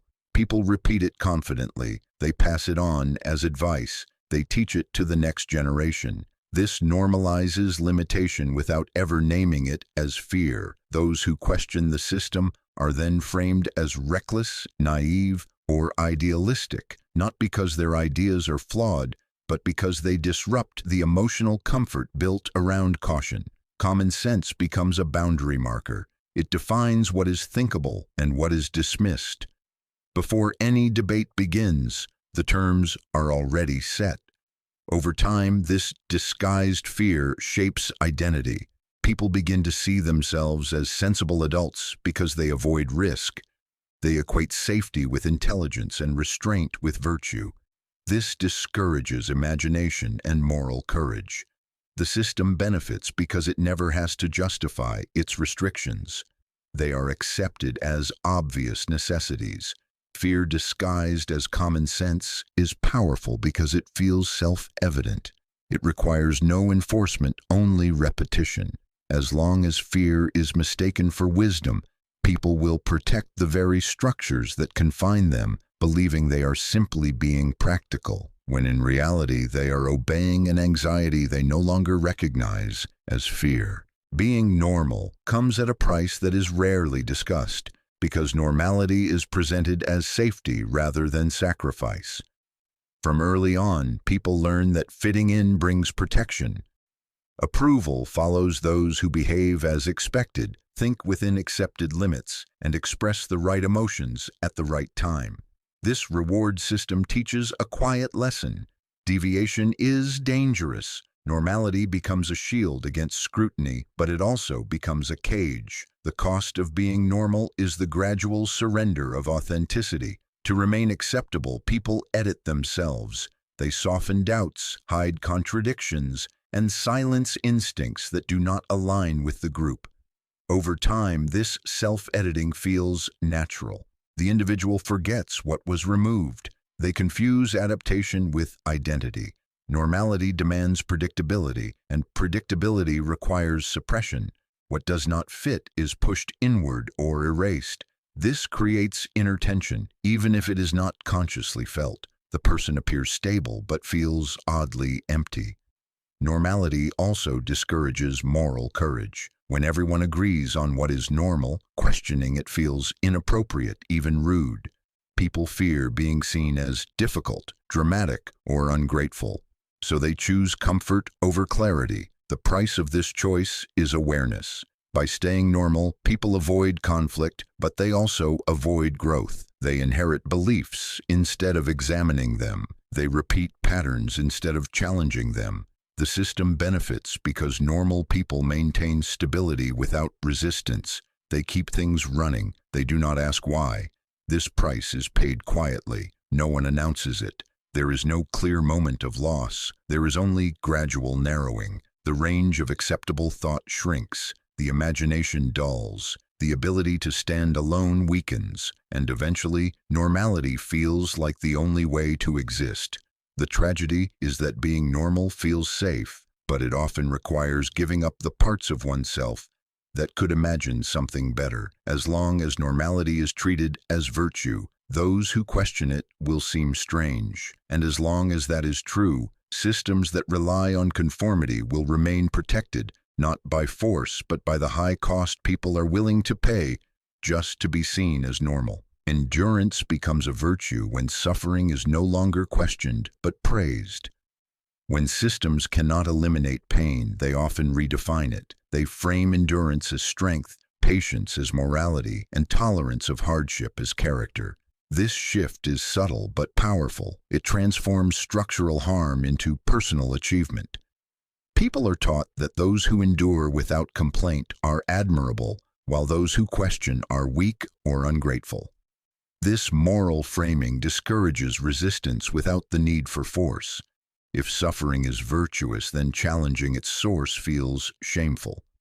When endurance is elevated, attention moves away from causes and toward behavior. The focus becomes how well individuals tolerate pain, not why the pain exists.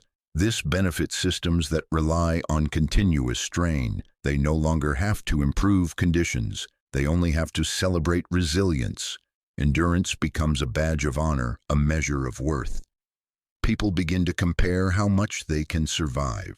They compete in sacrifice. This normalizes exhaustion and reframes damage as dedication. Over time, people internalize this value. They push themselves beyond healthy limits. They silence their own discomfort. They interpret burnout as failure of character rather than evidence of injustice. The system remains intact because critique is replaced by admiration for those who cope best. This virtue of endurance also isolates individuals. Suffering is endured privately, not shared collectively. Complaint feels like weakness. Solidarity dissolves into individual toughness. As long as endurance is moralized, systems that cause harm are protected from scrutiny. The greatest danger of this mindset is that it confuses survival with goodness. Just because someone can endure does not mean they should have to.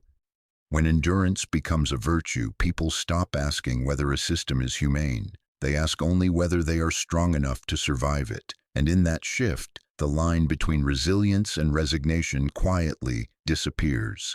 When endurance becomes a virtue, suffering is no longer treated as a problem to be solved, but as a quality to be admired.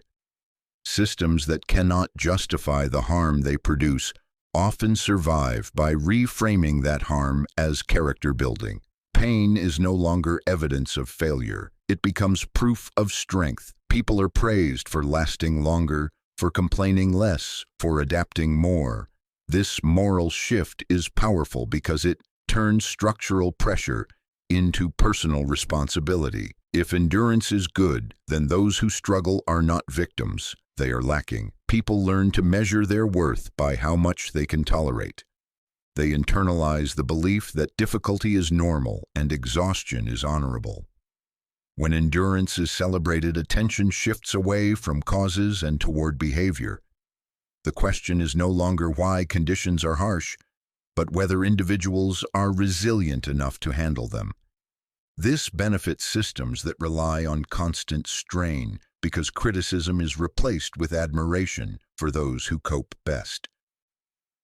Suffering becomes individualized and competitive. People compare their limits instead of questioning why limits are being pushed at all.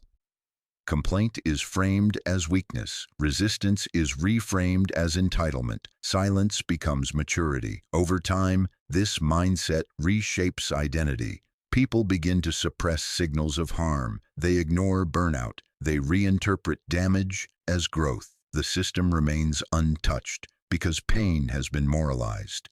The most dangerous aspect of this transformation is that it confuses survival with virtue. Just because someone can endure does not mean they should have to.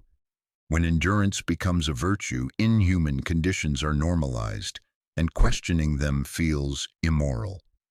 In that moment, resilience stops being a strength and becomes a leash, keeping people moving forward in systems that exhaust them, while convincing them that enduring the harm is not only necessary, but good.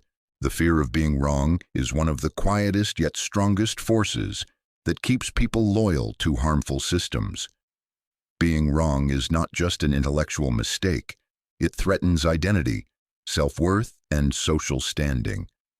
To admit error means admitting that past choices, beliefs, and sacrifices may have been misguided. For many people, this realization feels more painful than continuing to endure harm.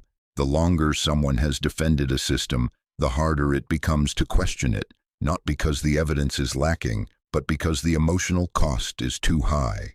Admitting you were wrong can feel like erasing years of meaning, effort, and loyalty, so the mind protects itself by doubling down. This fear also operates socially. Being wrong in public risks humiliation, loss of respect, and exclusion. In systems where conformity is rewarded, changing one's mind is framed as weakness or inconsistency rather than growth. People learn that certainty is valued more than honesty, confidence more than reflection. As a result, they cling to positions even when doubts arise, not to protect truth, but to protect dignity. The fear of being wrong turns belief into armor. Once worn, it becomes heavy, but removing it feels dangerous. Harmful systems benefit enormously from this fear. They do not need to silence critics aggressively. They only need to make error feel shameful. When being wrong is associated with stupidity, naivety, or moral failure, people stop revising their views. They stop learning. Defense replaces curiosity. Justification replaces understanding. Over time, being right becomes less important than not being exposed as wrong. This fear also freezes moral growth. If acknowledging injustice means admitting complicity, many will choose denial instead. It feels safer to reinterpret reality than to confront responsibility. In this way, the fear of being wrong keeps people aligned long after belief has faded. What remains is not conviction, but protection of the self. True freedom requires the ability to say, "I was wrong," without collapse. But systems that rely on obedience make that admission feel unbearable. As long as being wrong feels more threatening than being harmed, people will continue to defend what hurts them, not because they believe in it deeply, but because the truth feels too costly to face. Fear often survives by disguising itself as common sense. What begins as anxiety slowly reshapes itself into advice, rules, and realistic thinking. People stop saying they are afraid and start saying they are being sensible. This transformation is powerful because fear, once framed as logic, is rarely questioned. Systems benefit from this shift. They no longer need to intimidate. They simply encourage caution, restraint, and practicality. Phrases like, "That's just how things work," "Don't be naive," or "Be realistic" sound reasonable, but they often carry unexamined fear beneath them. Fear of loss, fear of isolation, fear of instability, all compressed into what appears to be wisdom. When fear wears the mask of common sense, it becomes socially approved. It is repeated confidently and passed down as guidance. Children learn it as maturity. Adults enforce it as responsibility. Those who challenge it are dismissed as reckless, immature, or idealistic, not because their ideas are flawed, but because they disturb the emotional comfort that fear provides. Common sense becomes a boundary that defines what is acceptable to imagine. Before discussion even begins, the limits are already set. Over time, this disguised fear shapes identity. People begin to see themselves as smart and grounded because they avoid risk. They equate safety with intelligence and caution with virtue. Imagination is treated as danger. Moral courage is treated as foolishness. The system no longer needs to justify itself because its constraints are accepted as obvious necessities. Fear has been normalized.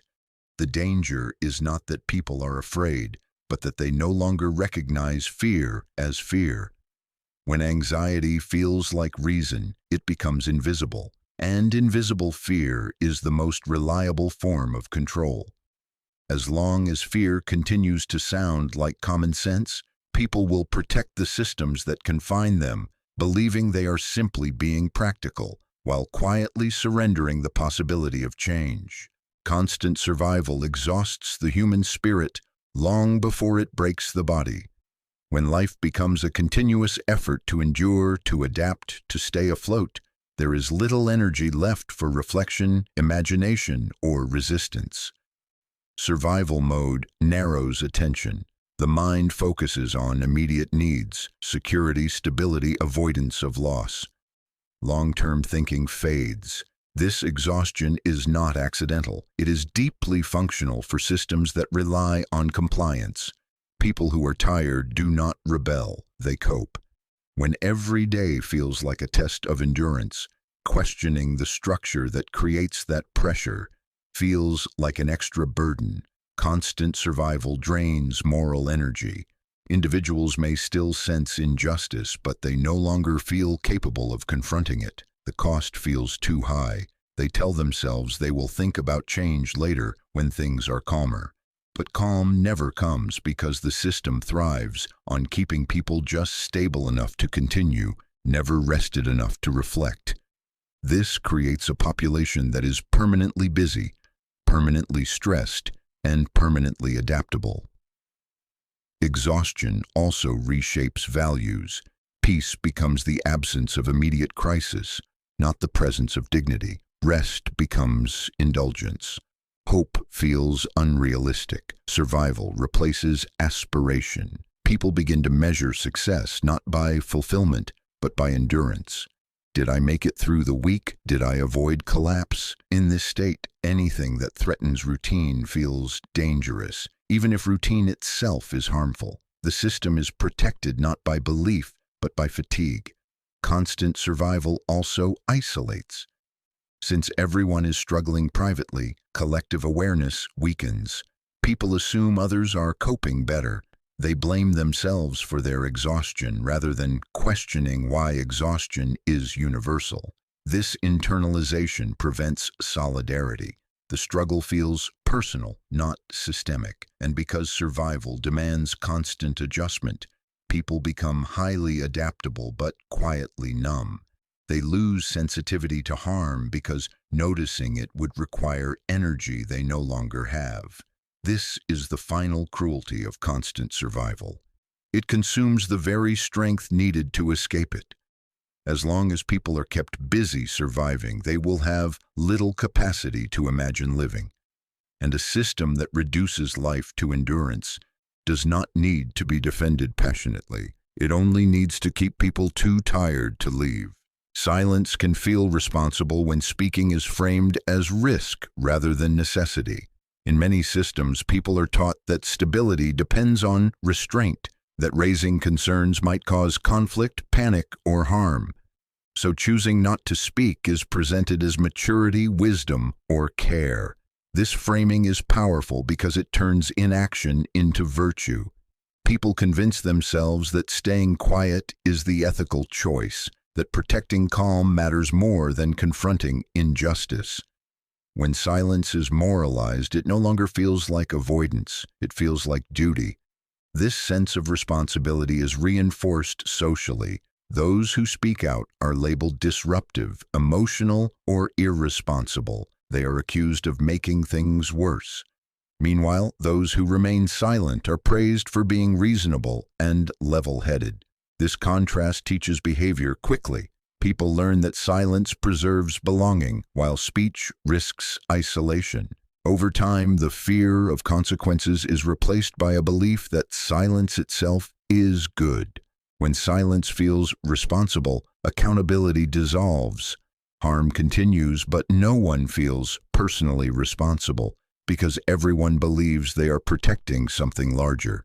People wait for the right moment, the proper channel, the perfect words. That moment never arrives. Injustice is postponed indefinitely under the excuse of caution. This mindset also narrows moral imagination. People stop asking whether something is wrong and start asking whether it is appropriate to mention it. Concern is filtered through politeness. Ethics are subordinated to tone. The system benefits because critique is neutralized before it is expressed. No censorship is needed. When silence is experienced as responsibility, systems gain their most reliable defense. People who believe they are doing the right thing by doing nothing, and as long as restraint feels virtuous, truth remains unspoken while harm continues quietly, protected by the belief that speaking would be worse. The fear of being wrong is one of the strongest invisible forces holding people inside harmful systems. Being wrong is not experienced as a simple correction of ideas. It feels like a threat to identity, self-respect, and meaning. To admit error is to face the possibility that years of belief, effort, and sacrifice were misplaced. For many people, this realization feels more painful than continuing to endure harm. So the mind protects itself by resisting doubt even when evidence accumulates. The longer someone has defended a position, the more emotionally invested they become, and the higher the investment, the higher the cost of admitting mistake. This fear grows stronger with time. Once a belief has shaped friendships, career choices, public statements, or moral identity, letting it go feels like collapse. People do not just fear being wrong, they fear what being wrong would destroy. If I was wrong, what does that say about my judgment? If I was wrong, what was all that suffering for? If I was wrong, who am I now? These questions are destabilizing, so instead of revising beliefs, people reinterpret reality. They explain away contradictions. They attack messengers. They narrow what counts as acceptable evidence. This is not dishonesty. It is psychological self-defense. Social pressure intensifies this fear. Being wrong in private is uncomfortable. Being wrong in public feels humiliating. In systems that reward certainty and punish hesitation, changing one's mind is framed as weakness, inconsistency, or lack of character. People learn that confidence matters more than accuracy. As a result, they cling to positions not because they believe deeply, but because retreat feels socially dangerous. The fear of ridicule, loss of status, or exclusion keeps people frozen, even when doubt grows internally. Harmful systems exploit this fear expertly. They moralize correctness. They attach virtue to loyalty and shame to revision. Once being wrong is associated with stupidity, immorality, or betrayal, people stop learning. They stop updating. They stop listening. Defense replaces curiosity. Justification replaces understanding. The system no longer needs to suppress dissent. Individuals suppress themselves to avoid the pain of admitting error. This fear also blocks moral responsibility. If acknowledging injustice means acknowledging participation, many will choose denial instead. It feels safer to protect a flawed belief than to confront complicity. In this way, the fear of being wrong becomes a prison. It locks people into past versions of themselves, even as reality changes around them. True growth requires the ability to say, "I was wrong," and survive that realization. But systems built on obedience make that admission feel catastrophic. As long as being wrong feels more dangerous than being harmed, people will continue to defend what hurts them. Not because they believe it is right, but because the truth feels too costly to accept. Endurance becomes a virtue when suffering is no longer questioned, but praised. When systems cannot eliminate pain, they often redefine it. They frame endurance as strength, patience as morality, and tolerance of hardship as character. This shift is subtle but powerful. It transforms structural harm into personal achievement. People are taught that those who endure without complaint are admirable, while those who question are weak or ungrateful. This moral framing discourages resistance without the need for force. If suffering is virtuous, then challenging its source feels shameful. When endurance is elevated, attention moves away from causes and toward behavior. The focus becomes how well individuals tolerate pain, not why the pain exists. This benefits systems that rely on continuous strain. They no longer have to improve conditions. They only have to celebrate resilience. Endurance becomes a badge of honor, a measure of worth.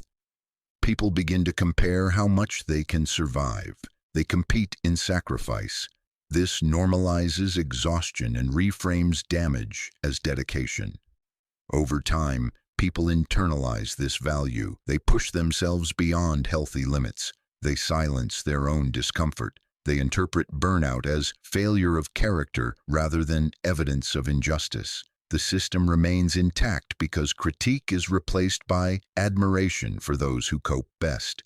This virtue of endurance also isolates individuals. Suffering is endured privately, not shared collectively. Complaint feels like weakness. Solidarity dissolves into individual toughness. As long as endurance is moralized, systems that cause harm are protected from scrutiny. The greatest danger of this mindset is that it confuses survival with goodness. Just because someone can endure does not mean they should have to. When endurance becomes a virtue, people stop asking whether a system is humane. They ask only whether they are strong enough to survive it. And in that shift, the line between resilience and resignation quietly disappears. When endurance becomes a virtue, suffering is no longer treated as a problem to be solved, but as a quality to be admired. Systems that cannot justify the harm they produce often survive by reframing that harm as character building. Pain is no longer evidence of failure. It becomes proof of strength. People are praised for lasting longer, for complaining less, for adapting more. This moral shift is powerful because it turns structural pressure into personal responsibility. If endurance is good, then those who struggle are not victims. They are lacking. People learn to measure their worth by how much they can tolerate. They internalize the belief that difficulty is normal and exhaustion is honorable. When endurance is celebrated, attention shifts away from causes and toward behavior. The question is no longer why conditions are harsh, but whether individuals are resilient enough to handle them. This benefits systems that rely on constant strain because criticism is replaced with admiration for those who cope best. Suffering becomes individualized and competitive. People compare their limits instead of questioning why limits are being pushed at all. Complaint is framed as weakness. Resistance is reframed as entitlement. Silence becomes maturity. Over time, this mindset reshapes identity. People begin to suppress signals of harm. They ignore burnout. They reinterpret damage as growth. The system remains untouched because pain has been moralized. The most dangerous aspect of this transformation is that it confuses survival with virtue. Just because someone can endure does not mean they should have to. When endurance becomes a virtue, inhuman conditions are normalized, and questioning them feels immoral. In that moment, resilience stops being a strength and becomes a leash, keeping people moving forward in systems that exhaust them, while convincing them that enduring the harm is not only necessary, but good. Fear rarely controls people forever on its own. It is too exhausting. To persist, it must transform into something quieter. This transformation happens when fear becomes habit. At first, behavior is shaped by anxiety. People comply because they are afraid of consequences, punishment, exclusion, instability. Each decision carries tension. Each act of obedience feels deliberate. Over time, however, the nervous system adapts. What was once frightening becomes familiar, and familiarity dulls emotional response. Actions repeated under fear gradually lose their urgency. They become routine. Once fear fades into habit, control becomes efficient. People no longer feel afraid. They feel normal. The system no longer needs to threaten because behavior continues automatically. Habits operate below conscious awareness. They bypass reflection. When obedience becomes habitual, it is no longer questioned. The individual stops remembering why they comply. They only know that this is how things are done. This is the most stable form of control because it does not rely on constant pressure. Fear trains the behavior. Habit maintains it. This shift also changes identity. What begins as survival becomes character. People start describing themselves as practical, realistic, or just doing what everyone does. They confuse adaptation with agreement. The system benefits because resistance now feels strange, even dangerous. Not because of fear, but because it breaks routine. Habit creates comfort. The body relaxes into repetition, and comfort discourages reflection. The longer a habit persists, the harder it is to imagine alternatives because imagination requires interruption. This is why oppressive systems often endure long after the original threat disappears. The fear that created obedience may fade, but the behavior remains. Habits outlive their causes. They continue silently passed down through norms, rituals, and expectations. From fear to habit is the final stage of internalized control. At this point, people are not forced, they are trained. And training is far more durable than fear because it becomes part of everyday life, carried forward without resistance, question, or awareness. When people cannot escape a system, defending it often becomes a psychological necessity rather than a conscious choice. Being trapped creates an unbearable tension. If a system is harmful and there is no clear way out, acknowledging that harm fully would mean living in constant despair. To survive emotionally, the mind adapts, begins to reinterpret the system in less threatening terms. What cannot be changed is reframed as acceptable. What cannot be escaped is reframed as necessary. This is not loyalty, it is self-protection. When escape feels impossible, criticism feels dangerous. Not because it changes reality, but because it deepens suffering. By defending the system, people soften the pain of powerlessness. They convince themselves that things are not as bad as they seem, that the system has benefits, that the alternatives would be worse. This justification restores a sense of control, even if that control is only mental. Defense becomes a coping mechanism. The longer someone remains trapped, the stronger this mechanism grows. Time invested becomes emotional evidence. Admitting the system is unjust would mean admitting years of endurance were wasted. So people double down.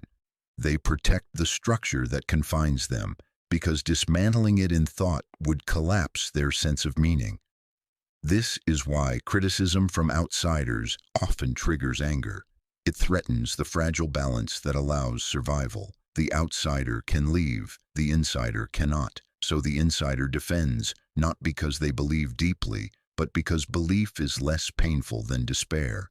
Defending the inescapable also restores dignity. To admit powerlessness feels humiliating. To frame endurance as choice feels empowering. People say they stay because they agree, not because they must. This illusion of agency preserves self-respect, but it also locks them in place. History shows this pattern everywhere. Workers defending exploitative systems, citizens justifying authoritarian rule, individuals rationalizing environments that drain them. The defense is not irrational, it is human. When escape is blocked, alignment feels safer than resistance. And as long as people are forced to adapt rather than choose, systems gain their strongest shield, not fear, but rationalization. The tragedy is that the mind's attempt to survive can end up protecting the very conditions it longs to escape. Collective silence is not the absence of voices. It is the presence of fear shared quietly. When many people see the same injustice but choose not to speak, the silence itself becomes a system. No one orders it, no one enforces it openly, yet it holds with remarkable strength. Each individual waits for someone else to speak first, and as everyone waits, the silence deepens. This is how harm becomes normalized, not through agreement but through hesitation. People convince themselves that if something were truly wrong, someone would say something. The absence of protest is mistaken for consent, and the system benefits from this illusion. Collective silence protects power by dissolving responsibility. When no single person feels accountable, everyone feels innocent. Each individual tells themselves their voice would not matter, that speaking would change nothing, that it is safer to stay quiet. This logic feels rational, but multiplied across a population, it becomes devastating. Silence spreads socially. It is learned by observation. When people see others remain quiet, they interpret it as wisdom, prudence, or acceptance. Speaking out begins to feel inappropriate, dramatic, or disruptive. The one who breaks the silence risks standing alone, and loneliness is a powerful deterrent, so silence becomes cooperation without intention. Harm continues not because people support it, but because they do not interrupt it. Over time, collective silence reshapes perception. What was once shocking becomes ordinary. What was once unacceptable becomes routine. Language adapts. Euphemisms replace truths. Suffering is softened by abstraction. The emotional impact fades, and once emotion fades, action rarely follows. This is why collective silence is more effective than censorship. Censorship fights resistance. Silence prevents it from forming at all. It trains people to internalize limits, to censor themselves before speaking, and eventually, people stop noticing the injustice altogether. Not because it disappeared, but because attention moved away. Collective silence is comfortable. It avoids conflict. It preserves social harmony on the surface. But beneath that calm lies complicity. History remembers moments when silence was louder than violence because it allowed violence to persist unnoticed. The danger of collective silence is not that people do not care.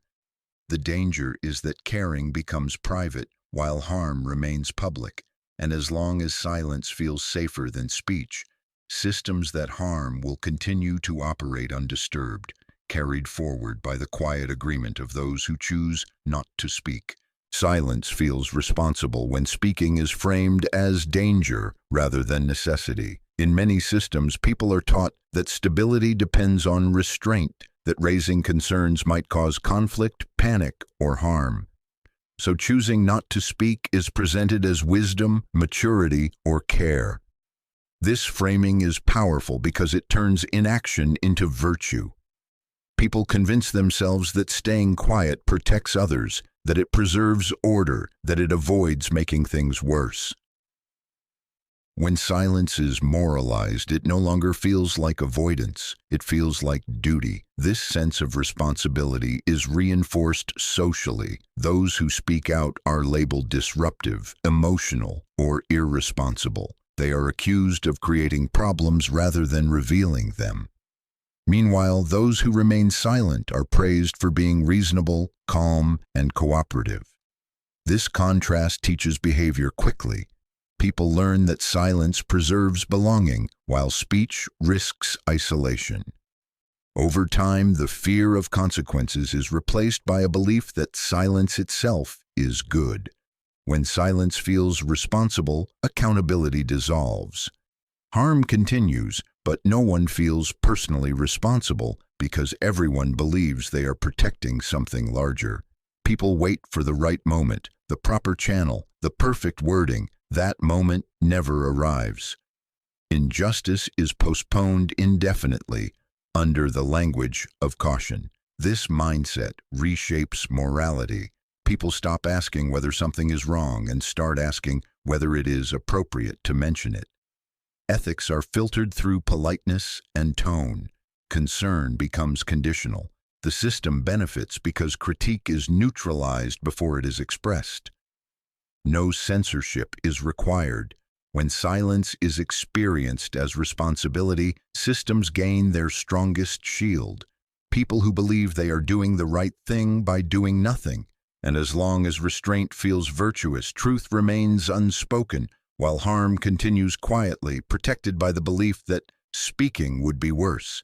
Silence feels responsible when speaking is framed as danger rather than necessity. In many systems, people are taught that stability depends on restraint, that raising concerns might cause conflict, panic, or harm.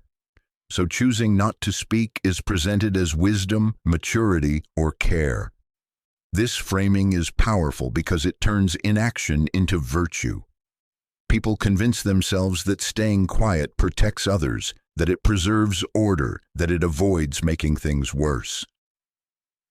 When silence is moralized, it no longer feels like avoidance. It feels like duty. This sense of responsibility is reinforced socially. Those who speak out are labeled disruptive, emotional, or irresponsible. They are accused of creating problems rather than revealing them.